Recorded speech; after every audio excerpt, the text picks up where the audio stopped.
Photo பார்த்தீங்களா friends? அவங்க அதில் அண்ணன் தம்பி 2 பேருமே ஸ்பாட் அவுட்டுங்க. காலையில் ஸ்கூலுக்கு கூட்டிகிட்டு வந்த அப்பா, ஒரு இந்த பக்கம் லாரி இந்த பக்கம் லாரி நடுவில் குழந்தைங்க கீழே விழுந்து அங்கே ஸ்பாட் அவுட் ஆகிட்டாங்க. அவங்க அப்பாவுக்கு ஒரு கால் போயிடுச்சு, ஃபுல்லாக இதாகிடுச்சு. சீரியஸாக ஹாஸ்பிட்டலில் இருக்காங்க. காலையில் நான் ஸ்கூலுக்கு போகும்போது இல்லை, இப்போ ஸ்கூலுக்கு போனேன், பேனர் ரோட்டின் அந்த ஸ்கூல் வாசலில் என்னடான்னு பார்த்தா என்னன்னு கேட்டேன். அப்போ தான் சொன்னாங்க, அந்த மாதிரி அந்த ஸ்கூலில் 2 பேருமே ஒரே வீட்டு பையன், அண்ணன் தம்பிங்க இறந்து போயிட்டாங்க, அவங்க அப்பா அப்படி இருக்காரு அப்படின்னு சொல்லிட்டு. உண்மையிலே சொல்கிறேங்க, மனசுக்கு ரொம்ப அதுலேருந்து எனக்கு பயமாக இருக்குது. எப்படி வண்டி ஓட்டுறது? நானே ஒரு குட்டிங்க, எனக்கு உண்மையிலே சரியாக ஓட்ட தெரியாது. என் பையனுக்காக தான் நான் வண்டி ஓட்டே கற்றுக்கிட்டேன், ஸ்கூலுக்கு கூப்பிட்டு வர்றதுக்கு. இதுக்கப்புறம் ரொம்ப பொறுமையாக போகணும், சேஃபாக போகணும். அவங்க எந்த அளவுக்கு வருத்தப்பட்டு அவங்க அம்மா குழந்தைங்களுக்கு சாப்பாடு செஞ்சு எப்படிலாம் அவங்கள ஸ்கூலுக்கு வழி அனுப்பி விட்டுருப்பாங்க.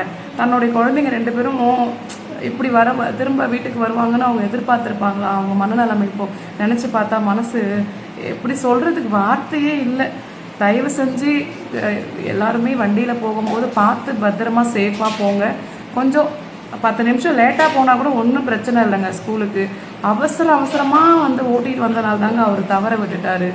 கொஞ்சம் பொறுமையாக நின்று நிதானமாக வந்திருந்தா கண்டிப்பாக காப்பாற்றிருக்கலாம்னு தான் தோணுது. அவங்களுக்காக எல்லாரும் ப்ரே பண்ணிக்கங்க ப்ளீஸ். அந்த 2 குழந்தைங்களுக்காகவும்